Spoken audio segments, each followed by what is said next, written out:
Assalamualaikum warahmatullahi wabarakatuh. Perkenalkan, pada slide ini nama saya Naifa Hanud, angkatan ke-20, nomor absen 02, peserta Latsar CPNS 2021 BPSDM Sumatera Utara. Di sini saya akan menjabarkan mengenai matematik, tugas individu, agenda 2 mengenai komitmen mutu. Langsung saja, tanpa panjang lebar, saya akan menjelaskan peta konsep atau mind mapping dari komitmen mutu ini. Ada 4 poin mengenai komitmen mutu. Yang pertama, pembahasan tentang konsep. Yang kedua, nilai-nilai dasar orientasi mutu. Yang ketiga, pendekatan inovatif dan penyelenggaraan pemerintah. Yang keempat, tanggung jawab mutu.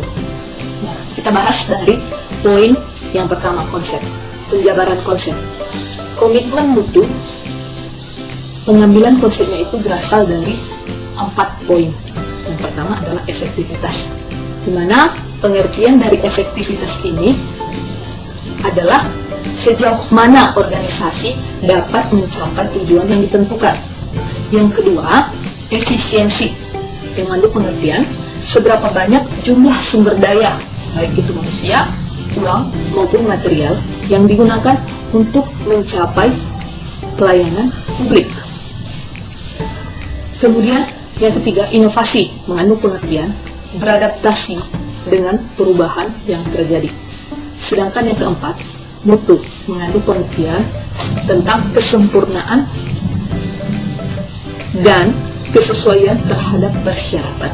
Nah, dari keempat poin inilah dapat kita artikan mengenai komitmen mutu dalam pelayanan publik, di mana pengertian dari komitmen mutu ini kembali kepada keempat poin tadi.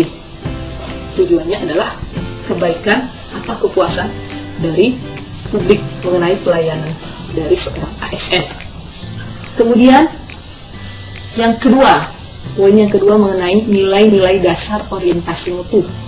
Ada beberapa penjabaran dari nilai-nilai dasar orientasi mutu ini. Yang pertama, kepuasan pada customer. Yang kedua, cepat, tepat, dan ramah. Yang ketiga, melayani dengan hati. Yang keempat, melindungi dan mengayomi. Yang kelima, perbaikan berkelanjutan. Itu dia penjabaran dari nilai-nilai dasar orientasi mutu.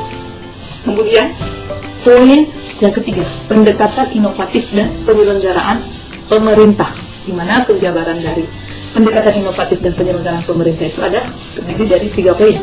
Yang pertama, deskripsi pendekatan inovatif. Kemudian, yang kedua, analisis upaya peningkatan. Dan yang ketiga, alternatif solusi kinerja.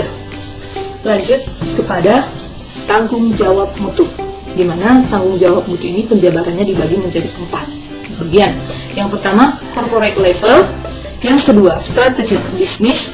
Yang ketiga, functional level. Dan yang keempat, basic unit level. Itulah dia penjabaran dari masing-masing poin peta konsep dari komitmen mutu ini.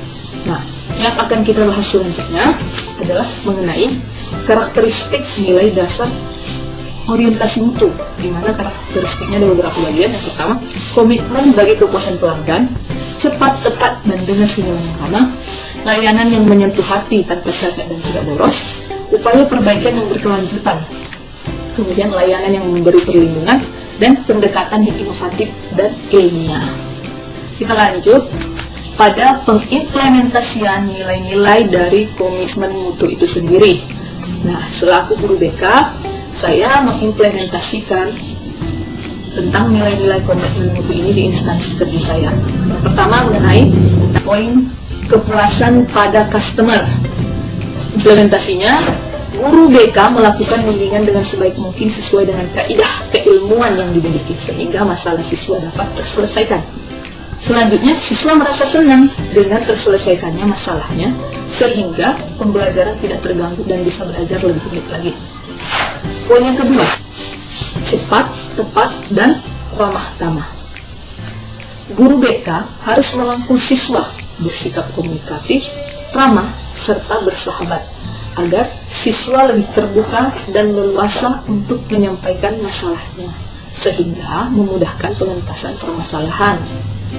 Kemudian, yang ketiga, melayani dengan hati. di mana implementasinya dapat dilakukan. Guru BK menerima keadaan siswa dengan tulus dan ikhlas serta sepenuh hati membantu siswa yang membutuhkan bimbingan. Poin yang keempat tentang nilai melindungi dan mengayomi, di mana implementasi guru BK adalah tetap menjaga kerahasiaan masalah atau privasi siswa. Kemudian membentengi diri siswa dari pengaruh buruk yang tidak dapat dikendalikan, baik dari dalam dirinya sendiri maupun pengaruh dari pihak luar. Selanjutnya, perbaikan berkelanjutan. Sebagai guru BK yang profesional, saya harus secara terus-menerus memantau perkembangan siswa. Kemudian, melakukan proses tindak lanjut untuk pertemuan konseling kelompok atau konseling individual. Pertemuan tidak bisa dilakukan hanya 1 atau 2 kali, setidaknya 3 kali. Apabila masalah cukup rumit dan bertele-tele, maka tindak lanjutnya bisa dialihkan kepada kepala sekolah atau bagian kesiswaan. Selanjutnya, melakukan alih tangan kasus kepada pihak yang lebih berwenang jika kasus dirasa berat dan berefek hukum. Nah, jika masalah sudah melampaui batas dari wewenang guru BK, maka siswa akan dialih tangankan kepada pihak yang lebih berwenang untuk diataskan permasalahannya. Itulah dia implementasi dari 5 nilai-nilai dari komitmen mutu untuk kepuasan dari publik, dalam hal ini kepuasan dari siswa.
Mungkin itu saja yang dapat saya sampaikan mengenai peta konsep komitmen mutu dan penjabarannya. Semoga bermanfaat. Terima kasih. Assalamualaikum warahmatullahi wabarakatuh.